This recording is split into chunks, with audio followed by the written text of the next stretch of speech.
Hello my dear, myself SB Patel. Dear student, आज हम लोग मैन्युफैक्चरिंग प्रोसेस सब्जेक्ट को स्टार्ट करेंगे और इस सब्जेक्ट को हम लोग जूनियर इंजीनियर के तमाम स्टेट इंजीनियरिंग और सेंट्रल इंजीनियरिंग में आए हुए ऑब्जेक्टिव क्वेश्चंस के साथ सॉल्व करते हुए हम लोग आगे बढ़ेंगे।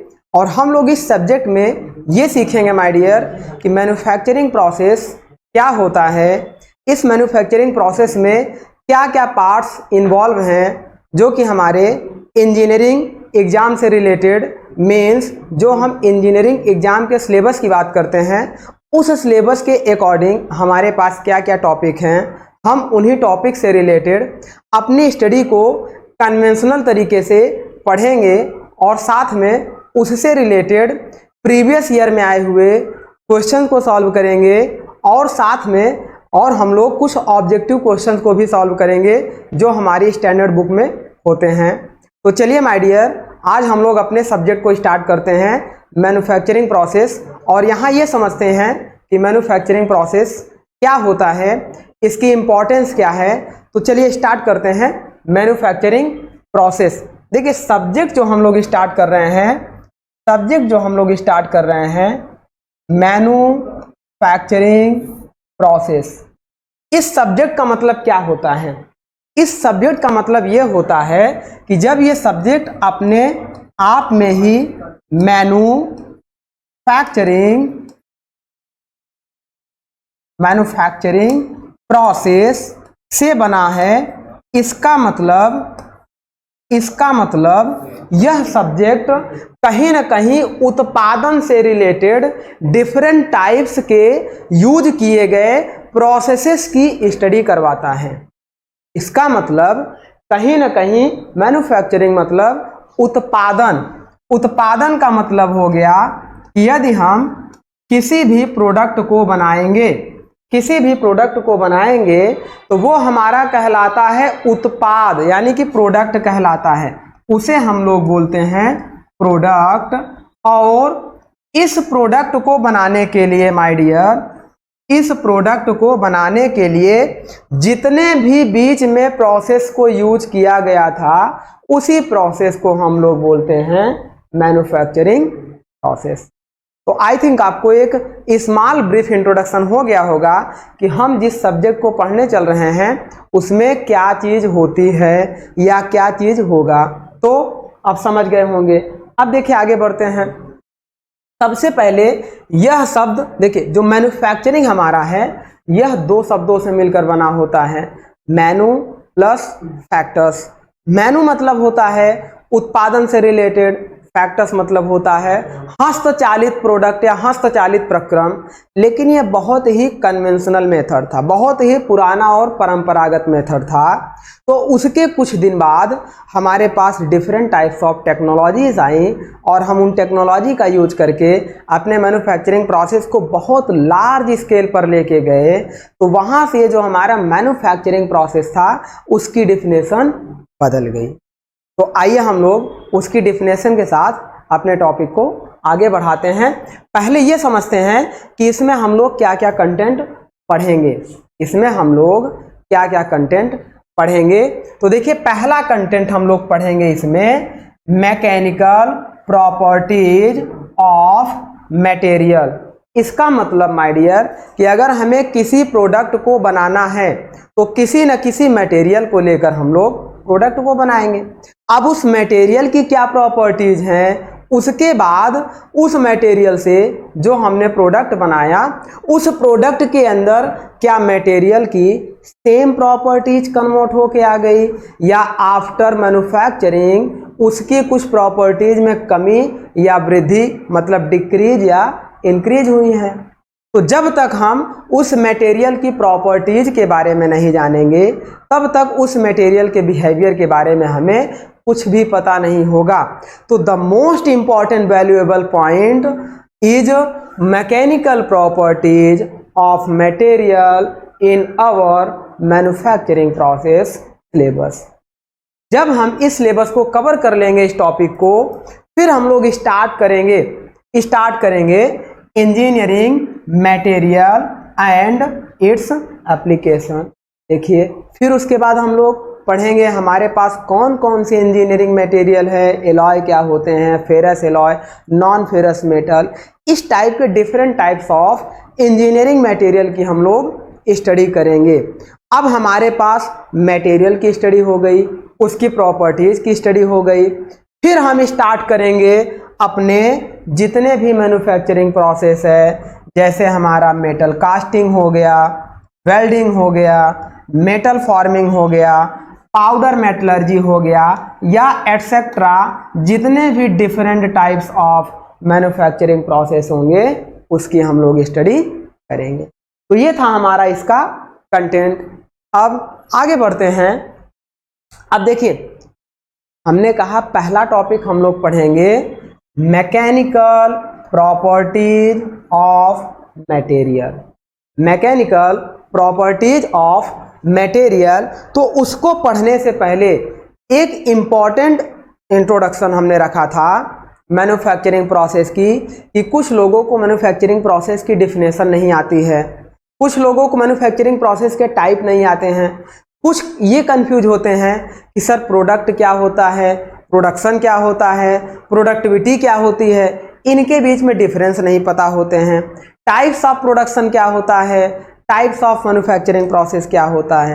तो ये सारा हमारा इस ब्रीफ इंट्रोडक्शन में आएगा। देन आफ्टर हम स्टार्ट करेंगे properties of material, that means mechanical properties of. तो आइए स्टार्ट करते हैं। देखिए मैन्युफैक्चरिंग प्रोसेस जो हमारा सब्जेक्ट है, ये सब्जेक्ट हमारा क्या है कि एक लैटिन वर्ड से मिलकर बना है, एक लैटिन वर्ड से मिलकर बना है। जो मैन्युफैक्चरिंग प्रोसेस, ये जो हमारा शब्द है एक लैटिन वर्ड से मिलकर बना है। और कौन कौन सा लैटिन वर्ड है, ये है मैनु प्लस फैक्टस, मतलब इट इज, मीनिंग का मतलब होता है मेड बाय हैंड। जब हमारे आदिमानव वाली श्रेणी में अगर हम जाएंगे तो जब हमने पत्थरों से औजार बनाने सीखे, फिर उन औजार का उपयोग करके हम अपनी मसल्स पावर, एक्चुअल में है क्या कि जितनी भी इंजीनियरिंग की चीज़ें हैं, जितनी भी टेक्नोलॉजी है, वो सारी टेक्नोलॉजी केवल और केवल ह्यूमन की मसल्स पावर को कम यूज करने के लिए बनाई गई है, कि हम अपनी मसल्स पावर को सेफ रखें और टेक्नोलॉजी का यूज करके हम कार से 10 लोगों को एक साथ 100 किलोमीटर तक ट्रांसफर कर सकते हैं। 100 क्विंटल की वेट को जेसीबी मशीन से एक साथ लिफ्ट कर सकते हैं, वेट लिफ्टिंग मशीन से। तो ये सारा हमारा क्या है, ह्यूमन एफर्ट को कम करने के लिए ही बनाई गई है। अब देखो मेड बाय हैंड का मतलब, जब मैन्युफैक्चरिंग प्रोसेस अपने शुरुआती दौर में था तो उस समय हम जितने भी प्रोडक्ट बनाते थे उन सब प्रोडक्ट को हम लोग क्या करते थे, हस्तचालित मशीनों से या हस्तचालित बनाते थे। तो उस समय के प्रोडक्ट को ही हम बोलते थे, सॉरी वर्ड को ही बोलते थे लैटिन वर्ड में मैनु प्लस फैक्टस। लेकिन आफ्टर सम टाइम, जैसे ही टेक्नोलॉजिकल रिवोल्यूशन आया, जैसे ही तकनीकी हमारा रिवोल्यूशन आया, तो हमने क्या किया, उसे क्या किया, देखो पहली बार जो मैन्युफैक्चरिंग वर्ड अपीयर्ड हुआ था 1567 में हुआ था, जिसका मतलब था मेड बाय हैंड। लेकिन आफ्टर सम टाइम जब रिवोल्यूशन आने शुरू हो गए तो 1683 में इस वर्ड में हमने प्रोडक्शन वर्ड को ऐड कर दिया, और वहां पे different types of technological transformation मशीनों को यूज करना शुरू कर दिया, और उन मशीनों से प्रोडक्ट बनाने शुरू कर दिए। तो वहीं से हमारी एक्चुअल की मैन्युफैक्चरिंग इंजीनियरिंग की स्टार्ट होती। अब देखो ये तो था also used interchangeable with the word manufacturing. इसका केवल मतलब आपको समझा दे रहे हैं कि इंटरचेंजेबल का मतलब क्या होता है, कि मैन्युफैक्चरिंग का मतलब ये है कि जैसे माय डियर हमने कोई प्रोडक्ट बनाया, मान लो हमने बना दिया इस तरीके का एक नट एंड बोल्ट, मान लो ये हमने बना दिया। देखो अब इस पे देखो, यहाँ पे हमारी ये थ्रेड्स थी, और इस पर फिट करने के लिए इस तरीके का ये हमने बना दिया नट, इसके अंदर ऐसी इंटरनल थ्रेड्स हमने बना दिया, और ये नट हमारा क्या होगा, इस पर फिट हो जाएगा। लेकिन अगर मान लो किसी रीजन से ये नट हमारा क्या हो जाए, या तो ये नट हमारा फेल कर जाए या ये नट हमारा क्या हो जाए, मिस हो जाए, गुम हो जाए, तो दोबारा हमें क्या होगा, इस बोल्ट में इस नट को लगाने के लिए फिर से एक न्यू नट की जरूरत पड़ेगी। तो उस समय हम क्या करेंगे, मार्केट में जिस कंपनी ने इस नट एंड बोल्ट को बनाया था उसने एक स्टैंडर्ड साइज का नट एंड बोल्ट बनाया था। अब हम क्या करेंगे, मार्केट में जाएंगे, केवल इस बोल्ट का साइज बता देंगे, सॉरी नट का साइज बता देंगे, तो वो किसी भी कंपनी का नट हमें उठा कर दे देगा और हम ले आएंगे, इस बोल्ट में फिट कर देंगे और ये हमारा पर्पज पूरा कर देगा। तो इसका मतलब ये हुआ कि एक स्टैंडर्ड साइज के नट को डिफरेंट टाइप्स ऑफ कंपनीज बनाती हैं, जिससे कि किसी भी कंपनी के बोल्ट में किसी भी कंपनी का नट लग जाए। इसी शब्द को हम लोग बोलते हैं इंटरचेंजेबल। इंटरचेंजेबल का मतलब आपको बेहतर तरीके से समझ में आ गया होगा। चलिए अब आगे बढ़ते हैं। अब देखिए हम बात करते हैं कॉन्सेप्ट ऑफ मैन्युफैक्चरिंग।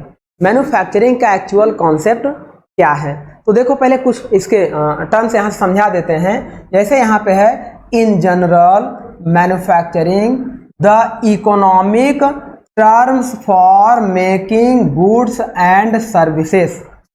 हम क्या करते हैं कि किसी भी गुड्स को यानी कि प्रोडक्ट को बनाने के लिए या किसी भी चीज़ की अच्छी सर्विस देने के लिए जो हम अवेलेबिलिटी का यूज करते हैं, किसके लिए, ह्यूमन के लिए, लेकिन साथ में उसकी सेफ्टी को ध्यान में रखकर इसी टेक्नोलॉजिकल टर्म्स को हम लोग बोलते हैं कॉन्सेप्ट ऑफ मैन्युफैक्चरिंग। मतलब ह्यूमन की सेफ्टी को ध्यान में रखते हुए, ह्यूमन की डिमांड के अकॉर्डिंग उनकी ज़रूरतों को पूरा करने के लिए जितनी भी टेक्नोलॉजिकल ट्रांसफॉर्मेशन के थ्रू हमने कुछ रॉ मटेरियल को लेकर प्रोडक्ट को बनाया या कुछ सर्विस उनको अवेलेबल करवाई, वही हमारा होता है मैन्युफैक्चरिंग। आगे देखते हैं, जैसे इसमें हमारा क्या है, अगर हम एक्टिविटीज़ या ऑपरेशन की बात करेंगे तो रिलेटेड एक्टिविटीज़ और ऑपरेशंस हमारे जो होते हैं मैन्युफैक्चरिंग प्रोसेस में किसी भी प्रोडक्ट को बनाने के लिए। जैसे मान लो कि हमारे पास एक रॉ मटेरियल होता है, अब इस रॉ मटेरियल से हमें क्या बनाना है, एक ऑब्जेक्ट बनाना है। तो सबसे पहले हम इस रॉ मटेरियल को एक मशीन से पास कराएंगे, उस मशीन के अंदर जिस भी तरीके के ऑब्जेक्ट की हमें रिक्वायर्ड थी। देखो ये हमारा क्या था, रॉ मटेरियल से जो हम बना रहे थे ये हमारा ऑब्जेक्टिव था। हमारा उद्देश्य ये था कि एक हमें ऑब्जेक्ट बनाना है, तो ये हमारा उद्देश्य हो गया। अब इस रॉ मटेरियल को हमने अर्थ से उठाया, इसे हमने क्रश किया, छोटे छोटे टुकड़ों में तोड़ा, फिर उसमें मैग्नेटिक सेपरेशन, डस्ट सेपरेशन, तमाम डस्ट वगैरह को सेपरेट किया और उस रॉ मटेरियल को ले गए कहाँ पे, या तो हम ले गए फर्नेस में मेल्ट करेंगे या उसे हम ले जाएंगे पाउडर मेटलर्जी के थ्रू कंप्रेस करके एक ऑब्जेक्ट को बनाएंगे। तो या हमने मेल्ट किया या पाउडर मेटलर्जी प्रोसेस यूज किया, उसी को हम लोग बोलते हैं टेक्नोलॉजिकल ट्रांसफॉर्मेशन प्रोसेस। और जिस भी डिवाइस के थ्रू ये ट्रांसफॉर्मेशन होगा रॉ मटेरियल टू ऑब्जेक्ट, उस डिवाइस को बोलते हैं टेक्निकल ट्रांसफॉर्मेशन डिवाइस। तो यहां हम कह सकते हैं टेक्नोलॉजिकल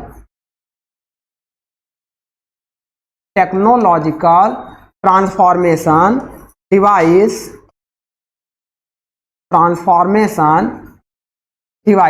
अब यहां से ट्रांसफॉर्मेशन हो के हमें क्या मिला, एक ऑब्जेक्ट मिल गया। तो इस तरीके से ये हमारा ऑब्जेक्टिव कंप्लीट हो गया।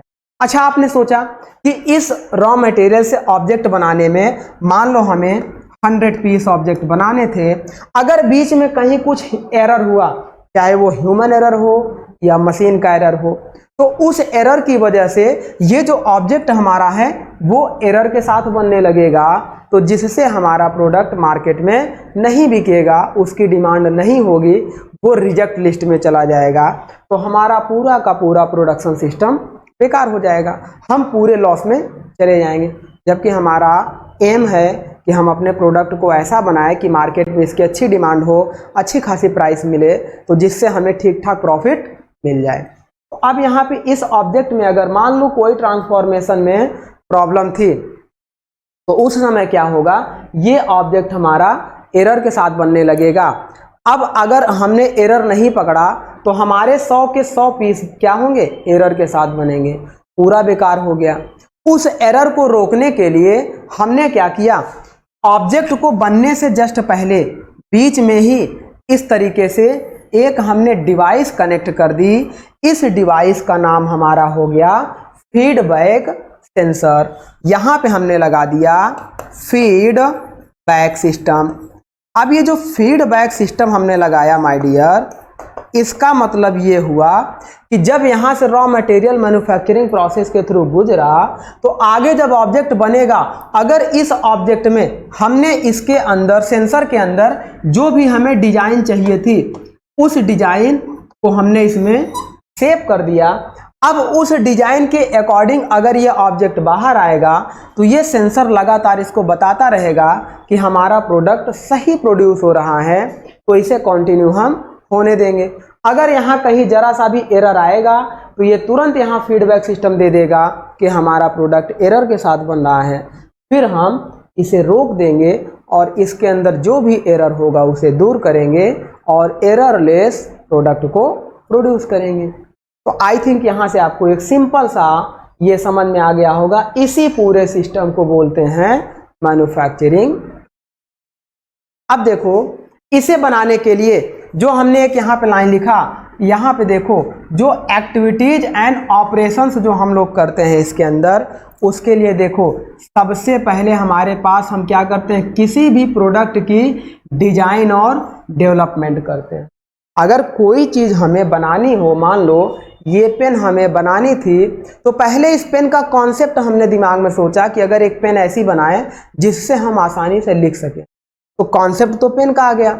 अब उसकी डिजाइन की बात हुई कि अगर हम इस पेन को मान लो बहुत मोटी बना देते, तो दोनों हाथ से पकड़कर हम लिख नहीं पाते, हमारी एनर्जी बहुत ज़्यादा लॉस होती। तो हमने इसके कुछ सूटेबल डायमेंशंस सोचे। तो यही होता है प्रोडक्ट की डिजाइन एंड डेवलप।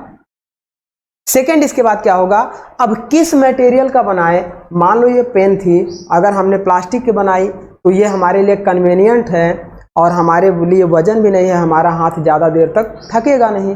अगर हम इसी को स्टील की बना देते, कास्ट आयरन की बना देते, तो वजन हो जाता, जल्दी से हमारा हाथ थक जाता। तो सेकंड जो थिंग हमारी है बहुत इंपॉर्टेंट, कि मटेरियल सिलेक्शन बहुत ही इंपॉर्टेंट पॉइंट है। और अब उसके बाद हम किस प्रोसेस के थ्रू उसे बनाएंगे, वो प्लानिंग करना हमारे लिए बहुत ज़रूरी होता है कि अगर इस पेन को हमें बनाना था तो किस किस प्रोसेस से इस पूरी कंप्लीट पेन को बना पाएंगे। तो ये हमारा हो गया प्रोसेस एंड प्लानिंग। नेक्स्ट देखिए, अब इन्वेंट्री कंट्रोल डिवाइसेस जो मैंने बताया आपको, ये जो फीडबैक सिस्टम लगे होते हैं, यहीं पे इन्वेंट्री कंट्रोल डिवाइसेस हमारी लगी होती हैं। आगे बात करते हैं कि क्वालिटी एश्योर्ड एंड मार्केटिंग। अब ये जो ऑब्जेक्ट हमारा बन के निकला माय डियर, तो इस ऑब्जेक्ट को हम कैसे श्योर करेंगे कि इसकी क्वालिटी हमारे डिमांड के अकॉर्डिंग है, इसकी क्वालिटी हमारे डिमांड के अकॉर्डिंग है। तो इसके लिए हम लोग क्या करते हैं, डिफरेंट टाइप्स ऑफ टेस्टिंग का यूज करते हैं। अब ये टेस्टिंग हमारी दो तरीके की होती है। एक टेस्टिंग हमारी होती है डिस्ट्रक्टिव, एक टेस्टिंग हमारी होती है डिस्ट्रक्टिव, और एक टेस्टिंग हमारी होती है non destructive. Non destructive, destructive का मतलब अगर हम 100 पीस को बनाएं और 100 पीस का साइज सेम हो, तो हम उनको क्या करेंगे, एक या दो रैंडम पीस को उठाएंगे, उसे तोड़कर tensile strength, compressive strength, shear strength, torsional strength, इन सब स्ट्रेंथ को हम लोग पता करेंगे, तो हम समझेंगे कि बाकी सारे प्रोडक्ट की, बाकी 99 पीस की भी स्ट्रेंथ वही होगी। तो हमेशा उसे उस स्ट्रेंथ से बिलो पर यूज करने के लिए भेज देंगे। तो ऐसी टेस्टिंग को बोलते हैं डिस्ट्रक्टिव टेस्टिंग, जिसमें हम पदार्थ को, मटेरियल को या प्रोडक्ट को तोड़कर उसकी स्ट्रेंथ को पता करते हैं। सेकेंड होता है नॉन डिस्ट्रक्टिव टेस्टिंग। सेकेंड हमारा होता है नॉन डिस्ट्रक्टिव टेस्टिंग, मतलब बिना तोड़े हम मटेरियल के अंदर की मैकेनिकल प्रॉपर्टीज या कुछ इलेक्ट्रिकल केमिकल प्रॉपर्टीज को पता करते हैं। जैसे हम लोग क्या करते हैं, लेजर बीम को भेजते हैं, लेजर बीम को भेजकर उसके अंदर ब्लो होल्स, वॉइड्स या पोरोसिटी को पता करते हैं, है ना। हम लोग एक्सरे टेस्टिंग करते हैं, एक्सरे टेस्टिंग करते हैं, हम लोग एक्सआरडी करते हैं, हम लोग सेम टेस्टिंग करते हैं, हम लोग टीजीए टेस्टिंग करते हैं। ये सारे टेस्टिंग जितने हमारे होते हैं सब नॉन डिस्ट्रक्टिव टेस्टिंग होते हैं। मटेरियल को बिना तोड़े हम लोग टेस्ट कर लेते हैं। तो इन दोनों टेस्टिंग को करते हैं तो जिससे हमें उस प्रोडक्ट की क्वालिटी के बारे में पता चल जाता है। अब हमारे प्रोडक्ट की क्वालिटी पता चल गई, तो अब इस प्रोडक्ट को बेचने के लिए, मार्केट में ले जाने के लिए हमें मार्केटिंग करना बहुत ज़रूरी है। इसके अंदर बहुत सारी चीज़ें आ जाएंगी मार्केटिंग के लिए, एडवर्टीजमेंट हो गया, तमाम चीज़ें हो गई, तो उस पर हम लोग अब नहीं डिस्कस करेंगे, वो अनदर पार्ट हो गया। तो ये हो गया my dear concept of manufacturing. आगे बढ़ते हैं। अब देखिए प्रोडक्शन सिस्टम की बात करते हैं। तो जो हमारा कोई भी ऑब्जेक्ट बनता है, देखिए अभी जैसे थोड़ी देर पहले हमने आपको बताया ये हमारा रॉ मटेरियल हो गया, इससे हमने टेक्नोलॉजिकल ट्रांसफॉर्मेशन करके एक ऑब्जेक्ट बनाया। तो इस पूरे सिस्टम को मैन्युफैक्चरिंग प्रोसेस कहते हैं। इसे एक सिस्टमेटिक वे में ऑर्गेनाइज कर देते हैं, तो वहाँ हम लोग उसे प्रोडक्शन सिस्टम बोल सकते हैं। तो प्रोडक्शन सिस्टम की डेफिनेशन क्या होती है? Any system that useful product और service in general is called production system. ऐसा कोई भी सिस्टम जिसमें हमें यूजफुल प्रोडक्ट या सर्विस मिलती हो, उससे हम लोग प्रोडक्शन सिस्टम कहते हैं। यूजफुल सर्विस या प्रोडक्ट मिलता हो तो उसे हम लोग प्रोडक्शन सिस्टम कहते हैं। इट मीन्स कि मान लो हमें जैसे चाय पीने के लिए ये हमें इस तरीके का कप बनाना था, अब इस कप को बनाया तो ये हमारे लिए क्या हो गया? यूजफुल हो गया। अब इस कप को बनाने के लिए जितने भी सिस्टम की रिक्वायरमेंट थी वही हमारा प्रोडक्शन सिस्टम कहलाता है। तो इस तरीके से ये हो गया हमारा प्रोडक्शन सिस्टम। अब प्रोडक्शन की डिफिनेशन अगर बात करें कि प्रोडक्शन क्या होता है, देखो किसी भी प्रोडक्ट को बनाने के लिए प्रोडक्शन की बात करते हैं। जैसे प्रोडक्शन में be considered as a process of transformation of a set input element whereby the utility of goods or services is increased। इसका मतलब क्या है? देखिए इसका मतलब आप समझिए, इसका मतलब देखिए प्रोडक्शन में भी कंसीडर्ड एज ए प्रोसेस, ये हमारा क्या होता है? डिफरेंट टाइप्स ऑफ प्रोसेस होता है, डिफरेंट टाइप्स ऑफ प्रोसेस होता है। इस प्रोसेस में बहुत सारे सेट होते हैं। बहुत सारे सेट का मतलब सेट ऑफ प्रोसेस होता है कि हमें टर्निंग करनी है, टेपर टर्निंग करनी है, ग्रूविंग करनी है, ड्रिलिंग करनी है, कोटिंग करनी है, फिनिशिंग करनी है, लैपिंग करना है। ये सारा हमारा सेट ऑफ प्रोसेस होता है। अब उन सेट ऑफ प्रोसेस को हम लोग सेट ऑफ इनपुट एलिमेंट बोलते हैं।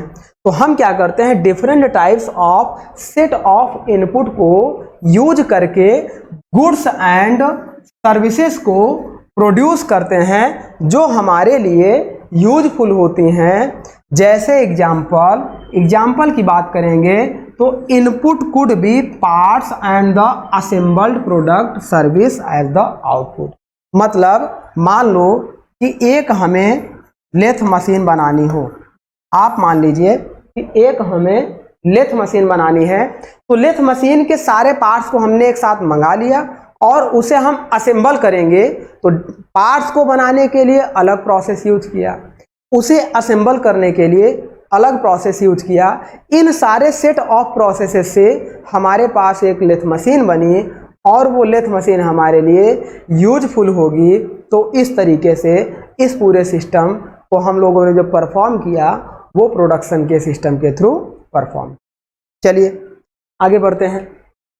देखिए प्रोडक्शन का मतलब केवल यही होता है कि यह एक टर्म ऐसा होता है जो टेक्नोलॉजिकल ट्रांसफॉर्मेशन होता है, मतलब एक मटेरियल को दूसरे शेप में कन्वर्ट करने के लिए बीच में जितने भी प्रोसेस का यूज करेंगे उसे हम लोग टेक्नोलॉजिकल ट्रांसफॉर्मेशन बोलते हैं। और जो भी डिवाइसेस यूज करते हैं वो टेक्निकल या टेक्नोलॉजिकल ट्रांसफॉर्मेशन डिवाइसेस होती हैं। वही हमारा है मतलब the technological transformation must be optimised with reference to an objective function which could be cost, productivity और प्रोडक्ट।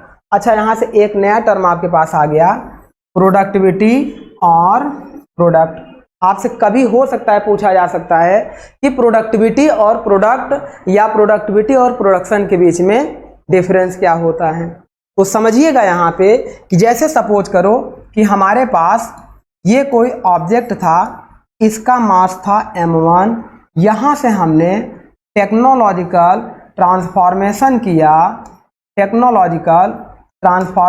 किया और उसके बाद यहाँ पर हमारे पास जो ऑब्जेक्ट बना उसका मास हो गया m2। अब देखो, केवल ये हमने टेक्नोलॉजिकल ट्रांसफॉर्मेशन करके मान लो m1 मास से m2 मास के ऑब्जेक्ट को बनाया।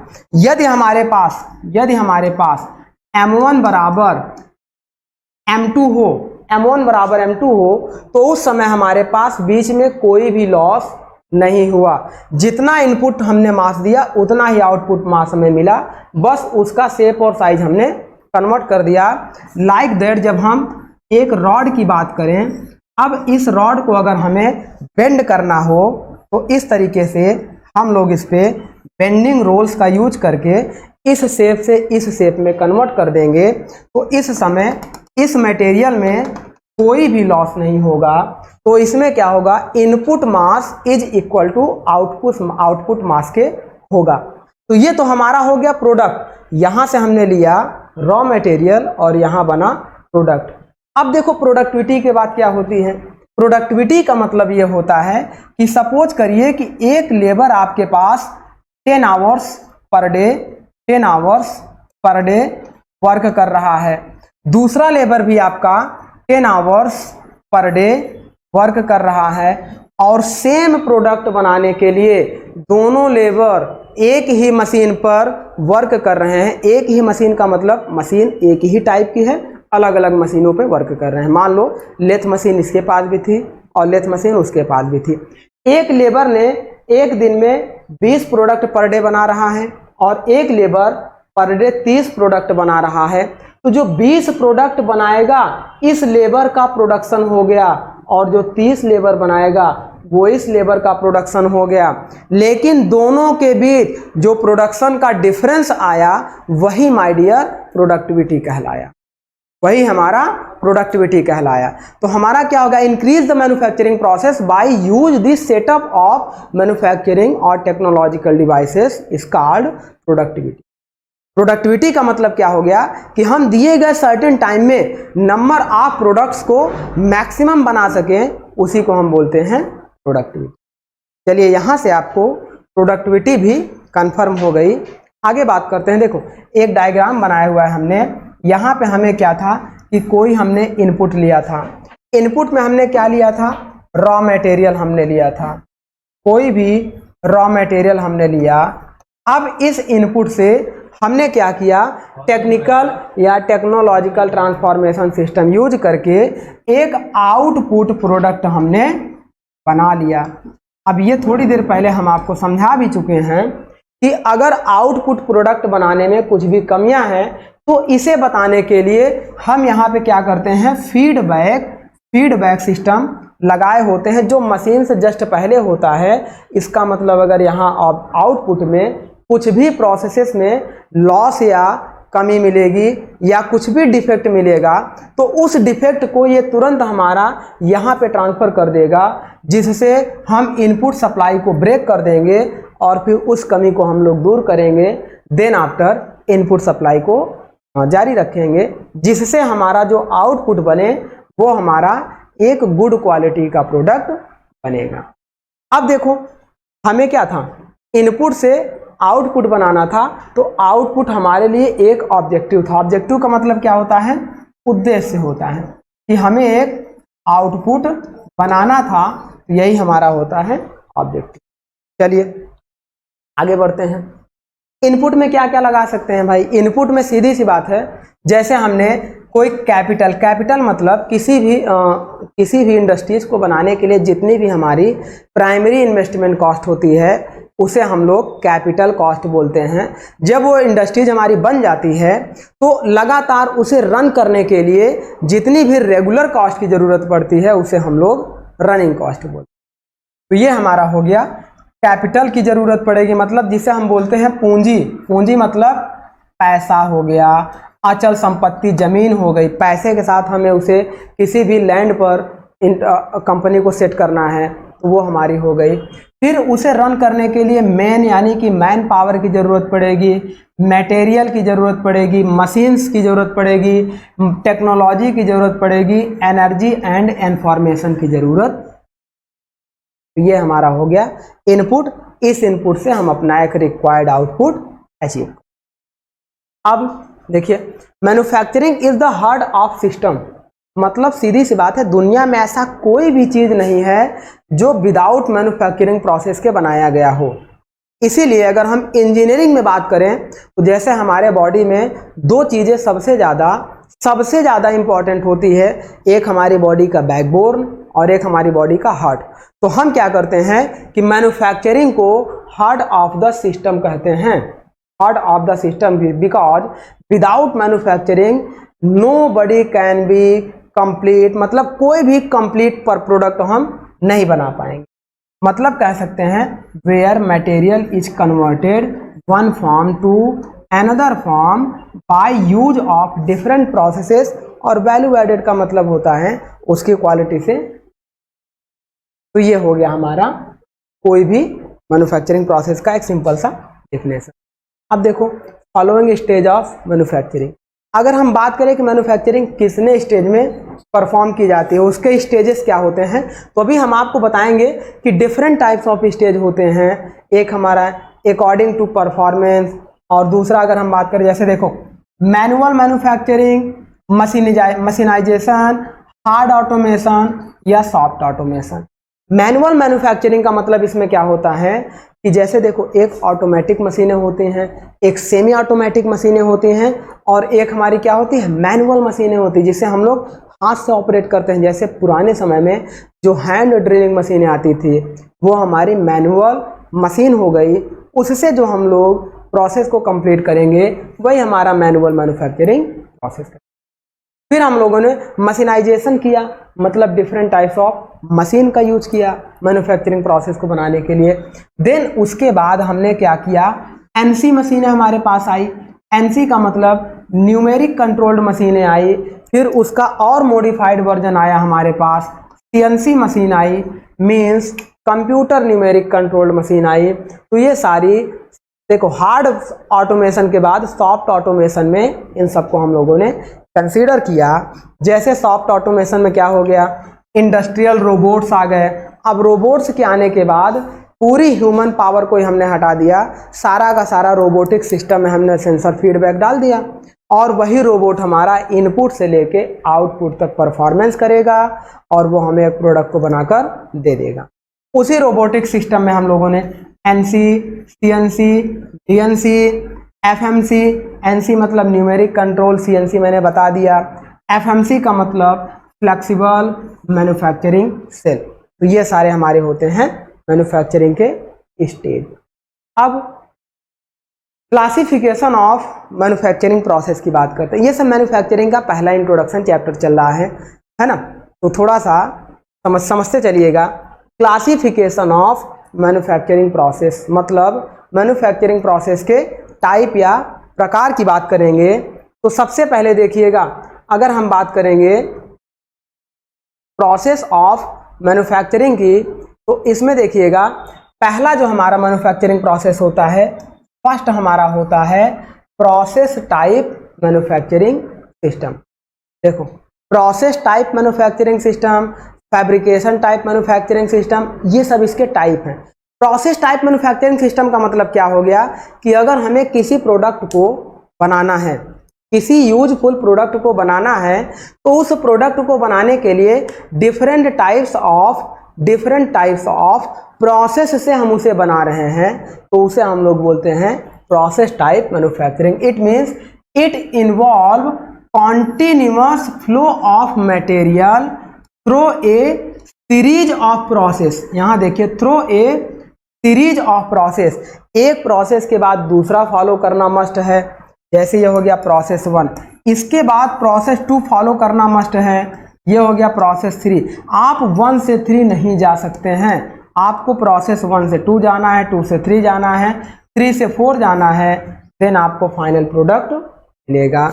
इसी को बोलते हैं प्रोसेस मैन्युफैक्चरिंग। लाइक दैट, अगर हमें किसी केमिकल को बनाना है तो केमिकल रिएक्शन आपको पता है कि कोई केमिकल अगर बैलेंस केमिकल बना है तो जिस प्रोसेस से बनता है, तो इस तरीके के प्रोसेस को हम लोग बोलते हैं प्रोसेस मैन्युफैक्चरिंग। सेकेंड बात करते हैं फैब्रिकेशन मैन्युफैक्चरिंग सिस्टम। फैब्रिकेशन का मतलब क्या होता है? उसके मॉलिक्यूल से रिलेटेड होता है, उसके पार्टिकल से रिलेटेड होता है, पार्टिकल्स या मॉलिक्यूल से रिलेटेड होता है। That means it involves manufacturing of individual parts. मतलब किसी भी ऑब्जेक्ट के इंडिविजुअल पार्ट्स या कंपोनेंट को बनाने के लिए, जैसे मान लो कि लेथ मशीन का, अगर हमें लेथ मशीन का बेड खराब हो जाए, या हम कह दें कि लेथ मशीन का टूल पोस्ट हमारा ब्रेक हो जाए, तो केवल टूल पोस्ट को बनाने के लिए, है ना, इंडिविजुअल पार्ट्स को बनाने के लिए हम क्या करते हैं, by a series of operations का यूज करेंगे, है ना। किसी इंडिविजुअल पार्ट्स को बनाने के लिए, मान लो हमें लेथ मशीन का चक बनाना हो गया या लेथ मशीन का टूल पोस्ट बनाना हो गया, तो देखो अगर हम बात करें चक बनाने के लिए, है ना, अगर हम बात करें चक बनाने के लिए, तो ऐसे देखिए, लेथ मशीन का चक हमारा क्या होता है, 3 जा होता है। एक हमारे पास 3 जा, 4 जा, 6 जा, कॉलेट चक, ड्रिल चक, मैंड्रिल चक, मैग्नेटिक चक, ये डिफरेंट टाइप्स ऑफ चक होते हैं। लेकिन इसे बनाने के लिए हमारे पास सबसे पहले एक सॉलिड प्लेट होगी। अब इस सॉलिड प्लेट पे हम लोगों को क्या करना है, पहले इसे इस शेप में कन्वर्ट करना है कटिंग करके। कटिंग करने के बाद फिर इसमें हम लोगों को क्या करना है, इस तरीके से ग्रूविंग करना है, इस तरीके से ग्रूविंग करना है। तो मान लो इस तरीके से ग्रूविंग करना है ना, इस तरीके से ग्रूविंग करना है। अब इसमें किसी भी प्रोडक्ट को हमें पकड़ने के लिए इस तरीके की ग्रूविंग करने में जिस भी प्रोसेस का यूज करेंगे, वो भी तो एक मैन्युफैक्चरिंग प्रोसेस है। पहले इस प्लेट की हम लोग क्या करेंगे, कटिंग करेंगे। कटिंग करने के बाद इस प्लेट पे हम लोग क्या करेंगे, ग्रूव बनाएंगे। ग्रूविंग करने के बाद हम लोग क्या करेंगे, फिनिशिंग करेंगे। तो इस तरीके से जो डिफरेंट टाइप्स ऑफ सीरीज का यूज करके हम अपने चक को बनाएंगे, तो यही हमारा एक ऑब्जेक्ट हो गया। ये हमारा एक ऑब्जेक्ट का मतलब किसी भी मशीन का एक पार्ट हो गया। इस पार्ट को बनाने के लिए जितनी भी मैन्युफैक्चरिंग प्रोसेस या सीरीज का यूज करेंगे, वो कहलाएगा फैब्रिकेशन टाइप। चलिए आगे बढ़ते हैं। अब देखिए असेंबल टाइप मैन्युफैक्चरिंग नेक्स्ट आपका हो गया assemble type manufacturing. Assemble type का मतलब क्या होगा कि आपको बहुत सारे इक्विपमेंट दे दिए जाएंगे, उन्हें असेंबल करके एक मशीन बनानी होगी। जैसे मान लो कि लेथ मशीन अगर आपको दे दी गई है, कोई भी मशीन हो जाए, जरूरी नहीं कि लेथ मशीन ही मिले, कुछ भी मशीन, आपको सीएनसी भी मिल जाएगी। तो ये डिफरेंट टाइप्स ऑफ आपके पास क्या मिलेंगे, इसके डिफरेंट टाइप्स ऑफ पार्ट्स मिलेंगे। अब इन पार्ट्स को हमें क्या करना है, स्टेप बाय स्टेप किस पार्ट्स को पहले लगाना है, कहाँ पे लगाना है, इस तरीके से स्टेप बाय स्टेप हम एक एक पार्ट को असेंबल करके एक लेथ मशीन या सीएनसी मशीन को बनाएंगे। तो इस तरीके के असेंबलिंग प्रोसेस को हम लोग बोलते हैं असेंबल टाइप मैन्युफैक्चरिंग। है ना। तो ये हमारा हो गया, in this type of manufacturing the parts on component are put together, एक साथ हम इसको पुट टुगेदर मतलब एक साथ हम इसको ले आएंगे और असेंबल करके एक कंप्लीट मशीन बनाएंगे। तो इसी को हम लोग बोलते हैं, एक कंप्लीट मशीन बनाएंगे तो इसी को हम लोग बोलते हैं असेंबल टाइप मैन्युफैक्चरिंग प्रोसेस। तो ये हमारा हो गया। जैसे टाइप्स ऑफ प्रोडक्शन की बात करेंगे तो प्रोडक्शन देखो, ये हमने सिंपल ऐसे डाल दिया है कि प्रोडक्शन जैसे कंपनियों में होता है तो प्रोडक्शन हमारा क्या होता है, जॉब ऑर्डर प्रोडक्शन होता है, बैच ऑर्डर प्रोडक्शन होता है और मास प्रोडक्शन होता है। जॉब ऑर्डर मतलब अगर एक एक पीस को हमें बनाना हो, एक पीस बनाया फिर उसके बाद हमने दूसरा पीस बनाया फिर तीसरा पीस बनाया, तो इस टाइप के प्रोडक्शन को जॉब ऑर्डर प्रोडक्शन बोलते हैं। यह बहुत ही स्मॉल प्रोडक्शन होता है, यह बहुत ही कम जगहों पे यूज किया जाता है। अब अगर बात करेंगे बैच ऑर्डर प्रोडक्शन का, मतलब हम क्या करते हैं, प्रोडक्शन के रेट को इंक्रीज करते हैं, नंबर ऑफ सेट, एक साथ कई सेट को बनाते हैं, है ना। तो इससे हमारी क्या होती है, कम टाइम में एक ही मशीन पे कई प्रोडक्ट बन जाते हैं, उसे हम लोग बैच ऑर्डर। मास प्रोडक्शन का मतलब क्या होगा कि हम एक ही कंपनी में different types of technical transformation devices use करके मैक्सिमम यूटिलाइजेशन ऑफ प्रोडक्शन करते हैं, वहाँ होता है मास प्रोडक्शन। तो अगर हमें किसी कंपनी को बहुत बड़े स्केल पे देखना होता है तो वहाँ पे हम क्या करते हैं, उसे मास प्रोडक्शन के अकॉर्डिंग हम उसकी डिजाइन। ये हो गया हमारा, ये तो टाइप्स ऑफ प्रोडक्शन की बात कर रहे थे। देखो जो मैन्युफैक्चरिंग प्रोसेस था ये तो हम बात कर रहे थे according to manufacturing, according to manufacturing. Next अगर हम टाइप की बात करेंगे तो देखो ये जो मैन्युफैक्चरिंग प्रोसेस होता है, जो नेक्स्ट टाइप की हम बात करेंगे तो सबसे पहले आप समझो कि जो भी हमारे पास रॉ मटेरियल मिलेगा, जो भी हमारे पास रॉ मटेरियल मिलेगा, उस रॉ मटेरियल को किसी भी शेप में पाने के लिए हम सबसे पहले क्या करेंगे, उसकी क्रशिंग करेंगे, फिल्टरिंग करेंगे और कुछ न कुछ उसके जो डस्ट पार्टिकल्स है उसे सेपरेट करेंगे। सेपरेट करके अब उसे हम पाउडर फॉर्म में तोड़ेंगे, पल्वराइज फॉर्म में तोड़ेंगे। तोड़ने के बाद मान लो कि यह हमारे पास हो जाए एक पाउडर फॉर्म, ये भी हो जाए एक पाउडर फॉर्म, जिससे ऐसा नहीं कि प्योर पाउडर होगा, यहाँ पे छोटे छोटे ग्रेन्स होंगे, पाउडर ग्रेन्स हम इसे बोल सकते हैं। अब इन पाउडर ग्रेन्स को हम लोग क्या करेंगे, पहला प्रोसेस मान लो कि एक हम कंटेनर लें, इस कंटेनर में मान लो कंटेनर आपका सिलेंड्रिकल टाइप का हो या कंटेनर आपका इस तरीके से रेक्टेंगल टाइप का हो, किसी भी टाइप का आपके पास कंटेनर हो। इस कंटेनर में हम इसको क्या किया, मेटल को भर दिए, इस कंटेनर में मेटल को हम लोग भर दिए और इसके अंदर इसी साइज का एक हमने ये इस तरीके से टूल लगा दिया और इस टूल पर एक कंप्रेसिव फोर्स अप्लाई कर दिया, जिससे ये मटेरियल हमारा कंप्रेस हो जाएगा और कंप्रेस होकर यहाँ पर इसके बेस में आकर रुक जाएगा। फिर उसके बाद इस टूल को रिमूव करेंगे, यहाँ पर भी वही प्रोसेस होगा, ये इसके बेस में आकर इस तरीके से रुक जाएगा।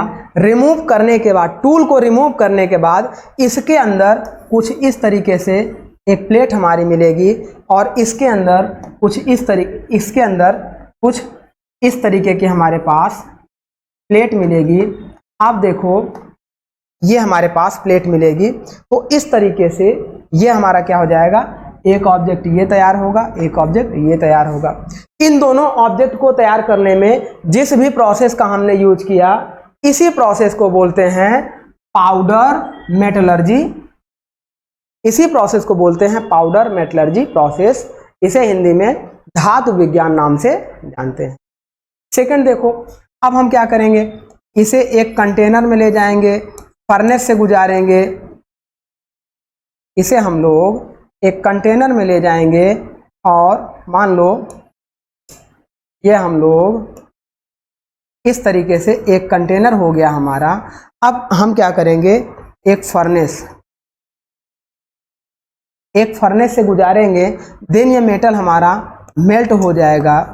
अब मेल्ट होने के बाद जिस भी शेप के बर्तन में इसे हम लोग डालेंगे, यह उसी का शेप ग्रहण कर लेगा, अचीव कर लेगा और सॉलिडिफाई होकर जब कूल हो जाएगा तो बाहर निकालेंगे, उसी शेप का मटेरियल हमारा ये मिल जाएगा। तो इस तरीके के प्रोसेस को हम लोग बोलते हैं कास्टिंग प्रोसेस। तो मैन्युफैक्चरिंग प्रोसेस का ये भी एक टाइप है कि हम या तो कास्टिंग करके या पाउडर मेटलर्जी के थ्रू रिक्वायर्ड प्रोडक्ट को हम लोग बना लेते हैं। अब देखो ये जो प्रोडक्ट हमारे पास बना, अब यहाँ से ये है कि क्या ये प्रोडक्ट हमारे लिए डायरेक्ट यूजफुल हुआ या इनडायरेक्ट यूजफुल हुआ। तो दोनों तरह से ये प्रोडक्ट हमारे पास होता है माय डियर। पहला होता है इसको हम लोग डायरेक्ट यहीं से यूज कर लें और दूसरा इसे हम लोग इनडायरेक्ट यूज करें। अगर हम लोग इसे इनडायरेक्ट यूज करें, अगर हम लोग इस प्रोडक्ट को इनडायरेक्ट यूज करना चाहें तो इसका मतलब सपोज करो कि एक हमारे पास शाफ्ट बन गई थी, मान लो ये हमारे पास शाफ्ट बन गई थी। अब हमें इस शाफ्ट की लंबाई कम थी, हमें बहुत लंबी शाफ्ट की ज़रूरत थी, तो हम क्या करेंगे, ऐसी कई शाफ्ट को आपस में जोड़ देंगे और यहाँ पर वेल्डिंग प्रोसेस अप्लाई कर देंगे। तो इस तरीके से एक बहुत बड़े लेंथ की शाफ्ट हमें मिल जाएगी। तो इस तरह से देखो इस ऑब्जेक्ट से हमें कुछ, भाई सीधी सी बात है, कास्टिंग करेंगे तो ऐसा तो है नहीं कि 100 किलोमीटर लंबी शाफ्ट की कास्टिंग हम लोग कर देंगे, 500 किलोमीटर लंबी जो है रेल की पटरी की कास्टिंग कर देंगे, नहीं कर पाएंगे। एक लिमिटेड शेप और साइज की ही कास्टिंग हम लोग कर सकते हैं। उसके बाद अगर हमें डिमांड होगी कि इसकी लंबाई को बढ़ाना है या घटाना है तो हम लोग क्या करते हैं, उस पर कुछ एक्स्ट्रा एक्टिविटी करते हैं और उसे हम लोग अपने रिक्वायर्ड प्रोडक्ट में अचीव कर लेते। तो जो एक्स्ट्रा एक्टिविटी कर रहे हैं उन एक्स्ट्रा एक्टिविटी को हम लोग पढ़ने चल रहे हैं कि अगर हमें उस प्रोडक्ट को इनडायरेक्टली यूज करना है तो हम क्या कर सकते हैं। देखो यहाँ पे हमने वेल्डिंग करके इसकी लंबाई को बढ़ा दिया। अब मान लो कि ये शाफ्ट हमें इस लंबाई की कास्टिंग के बाद मिली थी और हमें इसके छोटे छोटे टुकड़ों की ज़रूरत थी, तो हम यहाँ से क्या करेंगे, मिलिंग कटर लगाएंगे या कोई भी सिस्टम लगाकर इसे काट कर छोटे छोटे टुकड़ों में अलग कर लेंगे और अपने यूजफुल कर लेंगे।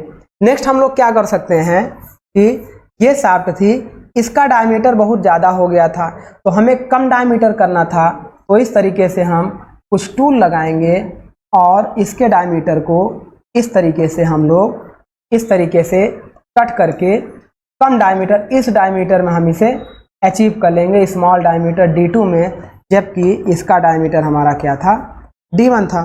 तो इस तरीके से इस शाफ्ट की डायमीटर को भी हम कम कर सकते हैं। नेक्स्ट हम क्या कर सकते हैं कि मान लो कि हमारे पास यही शाफ्ट थी, देखो हमारे पास यही शाफ्ट थी। अब ये शाफ्ट हमें सीधी थी, स्ट्रेट थी, लेकिन हमें इसे बेंड रूप में चाहिए था। तो हम यहाँ पे क्या करेंगे, इस शाफ्ट पे एक रोलर लगाएंगे इस तरीके से।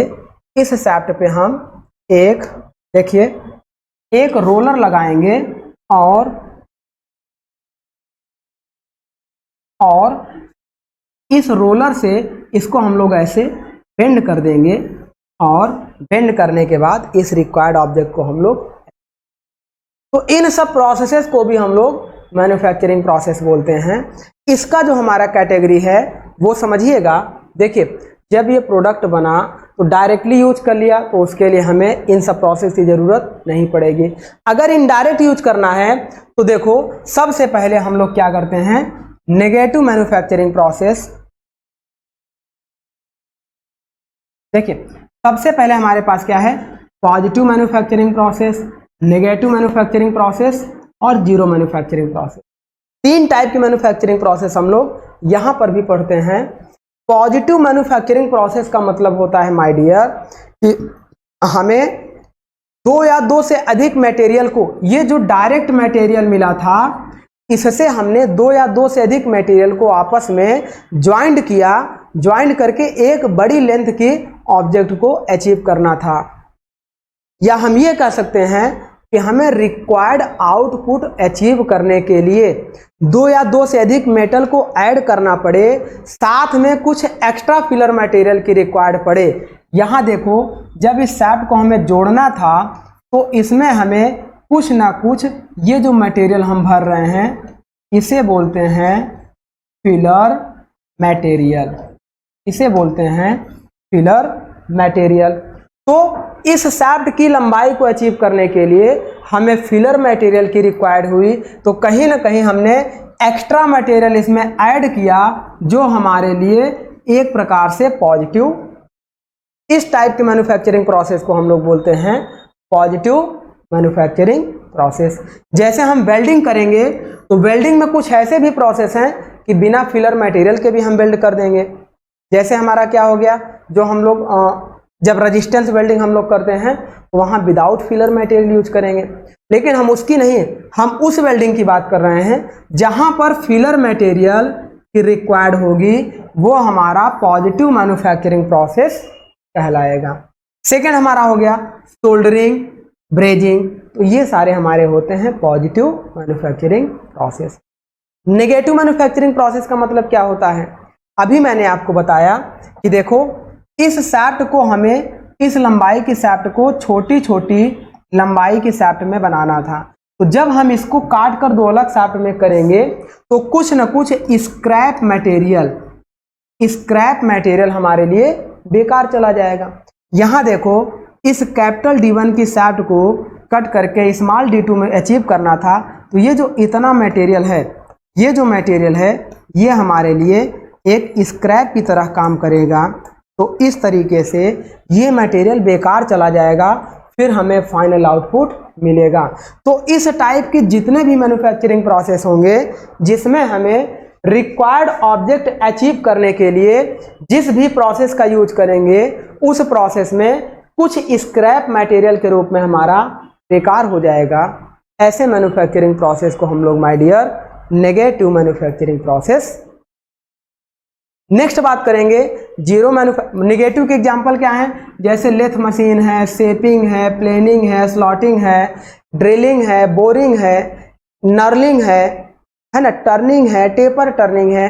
इन सब प्रोसेस को जब हम लोग करते हैं तो हमारा मटेरियल कुछ ना कुछ लॉस होता है, इसीलिए इसे हम लोग बोलते हैं नेगेटिव मैन्युफैक्चरिंग।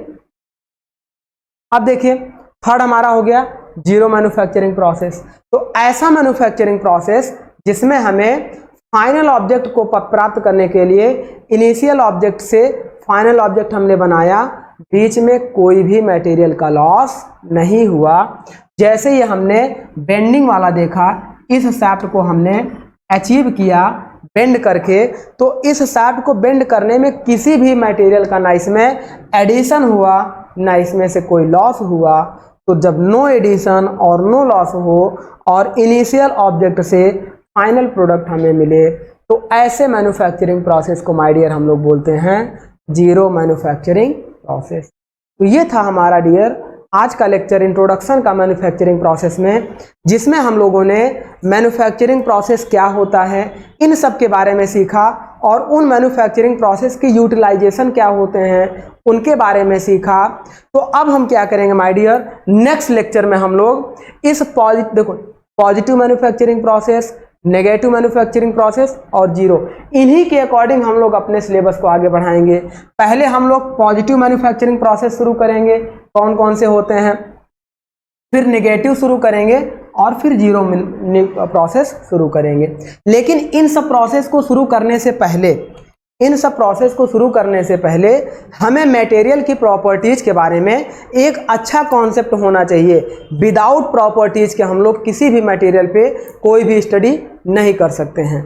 तो इसलिए नेक्स्ट लेक्चर हम लोग इसी को कंटिन्यू करते हुए प्रॉपर्टीज ऑफ मटेरियल को डिस्कस करेंगे। तो चलिए माय डियर, आज का लेक्चर हम लोग यहीं पे स्टॉप करते हैं।